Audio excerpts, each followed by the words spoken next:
Bismillahirrahmanirrahim. Assalamualaikum warahmatullahi wabarakatuh. Di sini saya akan mempresentasikan hasil rangkuman saya mulai dari bab 1 sampai bab 6 mata pelajaran kewirausahaan. Pertama-tama, perkenalkan, nama saya Nadia Tasya dari kelas PGMI 2C. Lanjut saja ke pembahasan pertama.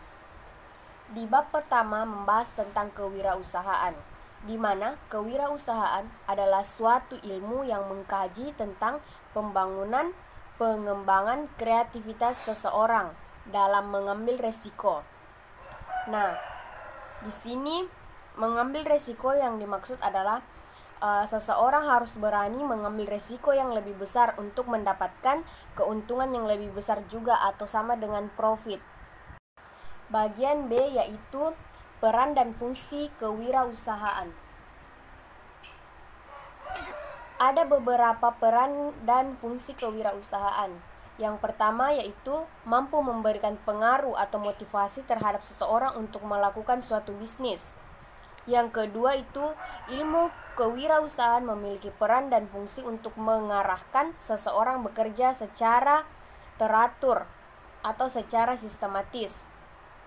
Terus yang ketiga, nilai positif yang paling tinggi dari peran dan fungsi ilmu kewirausahaan pada saat mempraktekkannya atau langsung menerjunkannya ke diri sendiri untuk melakukan suatu usaha atau bisnis. Adapun peluang dan tantangan seseorang wirausahawan. Yang pertama tantangannya yaitu perkembangan ilmu pengetahuan dan teknologi yang begitu cepat telah mendorong percepatan memperoleh informasi. Yang kedua, tingkat income per kapita dari jumlah penduduk semakin bertambah. Terus yang ketiga, peran wirausahawan dengan kemampuannya membuka usaha, maka kemungkinan terbukanya suatu peluang pekerjaan dan akan meningkatkan penurunannya pengangguran. Di samping peluang terdapat tantangan.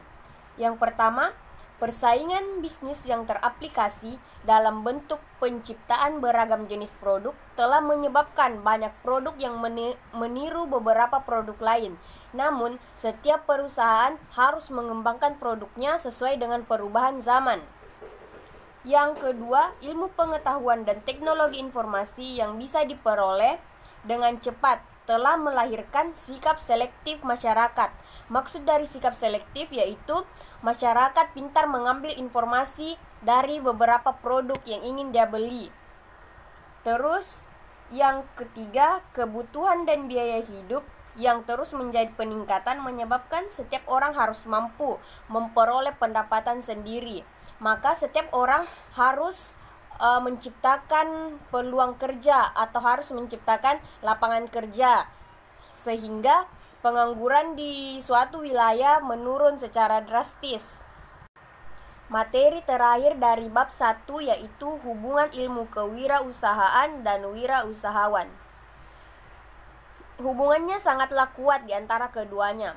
Seorang wirausahawan tidak akan bisa menjadi besar jika ia tidak membangun dan mengembangkan usaha hanya secara praktis.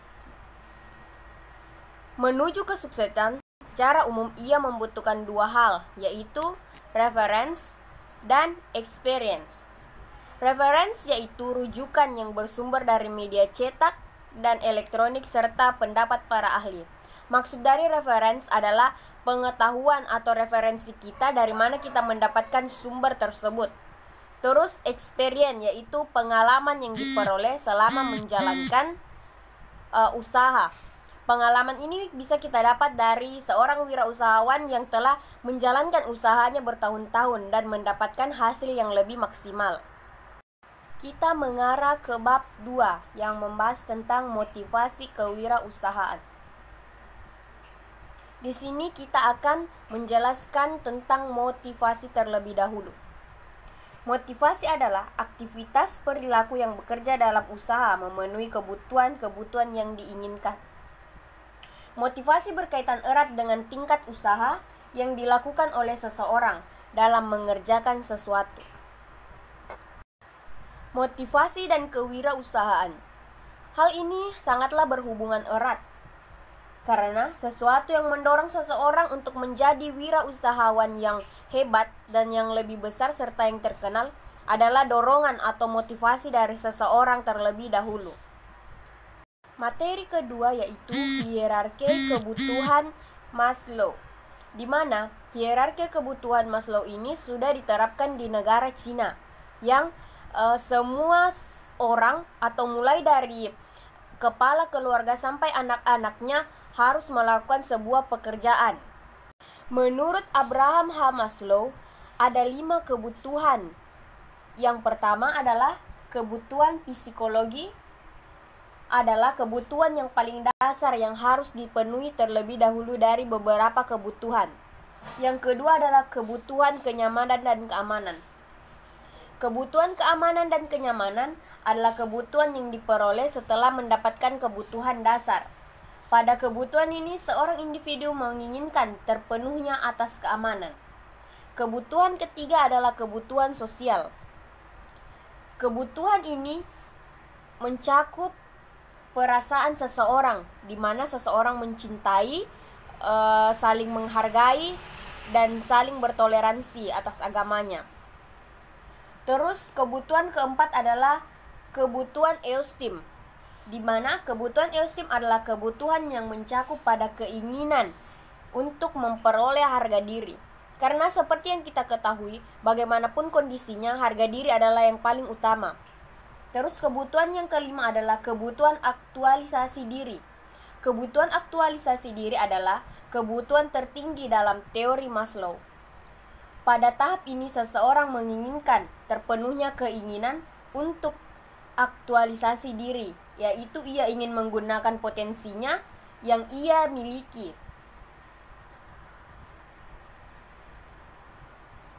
Di bab 2 ini membahas tentang teori X dan teori Y, di mana teori X ini menyatakan bahwa pada dasarnya karyawan yang bekerja pada suatu perusahaan secara alami tidak termotivasi atau sama dengan menyukai suatu pekerjaan. Sedangkan teori Y ini menyatakan bahwa pada dasarnya karyawan yang bekerja pada suatu perusahaan menyenangi pekerjaannya, sehingga tanpa termotivasi sekalipun dia tetap berusaha bekerja. Selanjutnya kita menuju ke bab 3 yang membahas tentang business plan. Business plan itu sendiri adalah suatu rangka kerja yang menjelaskan setiap bagian yang akan dilakukan atau sama dengan rancangan bisnis. Adapun bisnis plan dan kewirausahaan. Untuk memiliki sebuah bisnis yang lebih tinggi atau bernilai di pasaran, maka bisnis tersebut sebaiknya dibangun dengan perancangan yang matang terlebih dahulu. Adapun tujuan pembuatan bisnis plan. Ada 5 alasan mengapa harus disiapkan bisnis plan di setiap perusahaan. Yang pertama, bisnis plan merupakan satu blueprint yang akan diikuti dalam operasional bisnis. Ini menolong Anda tetapi kreatif, konsentrasi pada tujuan yang telah ditetapkan. Yang kedua, merupakan alat untuk mencari dana sehingga berhasil dalam berbisnis. Yang ketiga, merupakan alat komunikasi untuk menarik orang lain, pemasukan, konsumen, dan penyandang dana. Yang keempat, membuat Anda menjadi manajer seketika karena dapat mengetahui langkah-langkah praktis menghadapi dunia persaingan bisnis. Yang terakhir, membuat pengawasan lebih mudah dalam operasional, apakah mengikuti atau sesuai dengan rencana atau tidak. Dan di sini ada bentuk format business plan. Yang pertama yaitu judulnya atau cover dari bisnis. Yang kedua, latar belakang bisnis. Yang ketiga, deskripsi tentang bisnis. Yang keempat, deskripsi tentang pasar. Yang kelima, deskripsi tentang produk. Maksudnya, produk apa yang ingin dipasarkan sesuai dengan perubahan zaman. Yang kelima adalah susunan pengurusan atau siapa yang berhak jadi pemimpin perusahaan atau bisnis yang dijalankan. Yang ketujuh, objektif dan goals. Yang kedelapan, gambaran keuangan. Jika seseorang melakukan sebuah usaha, tidak terdorong dari keuangan, tapi dari jiwa sendiri. Namun keuangan adalah motivasi utama. Terus lampiran. Untuk menyusun suatu bisnis plan yang baik, maka diperlukan adalah sebuah referensi atau pengetahuan dari sebuah pengalaman dari seseorang yang telah melakukan bisnis yang sejenis. Di bab 3 membahas tentang contingency plans, di mana adalah rencana cadangan yang dibuat untuk mengantisipasi ketika muncul sebuah kegagalan dari rencana awal atau rencana inti. Setiap perusahaan harus memiliki konsep contingency plans. Setiap bisnis pasti memiliki permasalahan yang tidak diduga dan melenceng pada rencana awal. Maka dari itu, pembuatan kontingensi sangatlah penting. Contohnya pada kondisi keuangan. Semisal, suatu perusahaan memperjualbelikan barangnya secara internasional. Kemungkinan besar suatu perusahaan harus memiliki mata uang asing. Kita lanjut ke bab 3 yang membahas tentang kreativitas bisnis. Kreativitas adalah kemampuan untuk mengembangkan gagasan-gagasan baru dan untuk menemukan cara-cara baru dalam melihat masalah dan peluang. Terus spirit kreativitas bisnis. Membangun dan mengembangkan bisnis adalah sebuah prestasi yang membanggakan menurut saya. Menciptakan berbagai produk harus setara dengan kebutuhan konsumen agar setiap memasarkannya lebih cepat. Maksudnya, sebelum memasarkan sesuatu, kita harus memprediksi dulu apa saja kebutuhan-kebutuhan konsumen, sehingga cara memasarkannya lebih baik dan lebih lancar. Untuk membangkitkan semangat wirausahawan, ada banyak kisah sukses lain yang dimiliki oleh para pebisnis besar di dunia. Salah satunya adalah Andrei Chernyshkin, seorang lelaki miskin yang kemudian menjadi seorang raja. Kisahnya, pada tahun 1889, Andrei Chernyshkin telah memiliki Chernyshkin Corporation, sebuah perusahaan kereta api yang terbesar di dunia. Yang ketiga adalah inovasi produk. Bagi seorang wirausahawan harus memiliki inovasi produk untuk memodifikasikan produk lama menjadi produk yang lebih menarik perhatian seseorang. Yang keempat, teori Schumpeter dengan kreativitas bisnis. Schumpeter lebih menekankan pada pentingnya peran para pelaku ekonomi yang memiliki jiwa entrepreneurship di dalam menciptakan perkembangan ekonomi. Salah satu pendapat Schumpeter yang penting adalah landasan teori pembangunannya, yaitu keyakinan bahwa sistem kapitalisme merupakan sistem yang paling baik untuk menciptakan, membangunkan ekonomi yang pesat. Walaupun hal tersebut sangatlah tidak baik menurut saya, karena sistem kapitalisme itu sama dengan membungakan keuangan yang lebih atau sama dengan riba. Kita lanjut ke bab 5 yang membahas tentang research dan development. Research atau penelitian adalah suatu kegiatan ilmiah yang dilakukan untuk mengetahui secara lebih komprehensif terhadap suatu sampel dengan melihat dari berbagai sudut kajian. Dalam mewujudkan suatu penelitian yang baik, para peneliti harus melakukan penelitiannya dengan memperoleh beberapa metode, dan metode yang diperoleh harus nyata. Adapun definisi dari development adalah suatu pengembangan yang dapat membentuk barang dan jasa di mana dalam usaha menciptakan perkembangan tersebut diikuti oleh berbagai langkah-langkah serta proses yang panjang. Adapun tujuan dilakukannya research dan development. Yang pertama yaitu research. 1. Menghindari produk yang diciptakan mengalami penurunan karena turunnya permintaan di pasar. Sedangkan tujuan dari development sendiri yaitu dapat dikembangkan produk yang memiliki nilai jual dan mampu bersaing di pasar. Maksudnya harus menciptakan produk baru secara mengikuti perkembangan zaman. Yang kedua dari research adalah persaingan bisnis yang tinggi di pasar.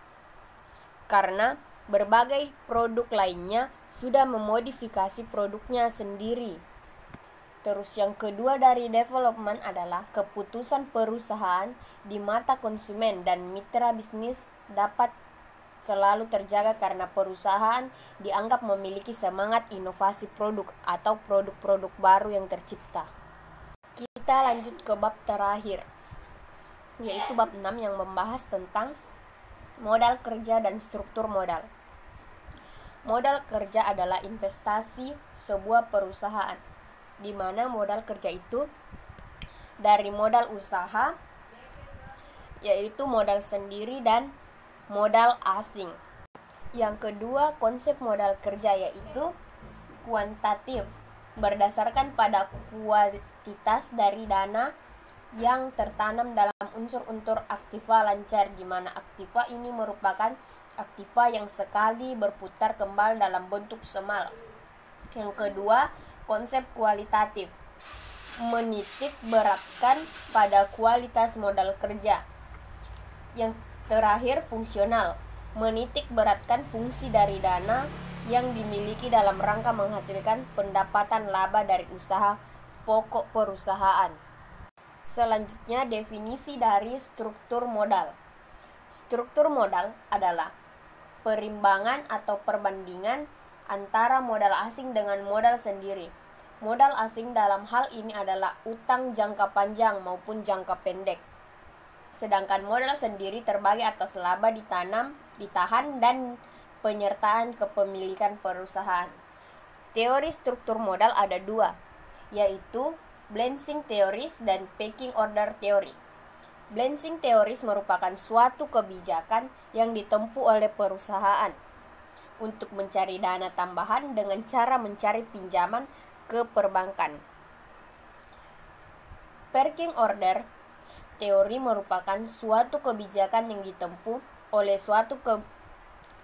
suatu perusahaan untuk mencari tambahan dana dengan cara menjual aset yang dimiliki. Itulah hasil dari presentasi saya, kurang dan lebihnya mohon dimaafkan. Assalamualaikum warahmatullahi wabarakatuh.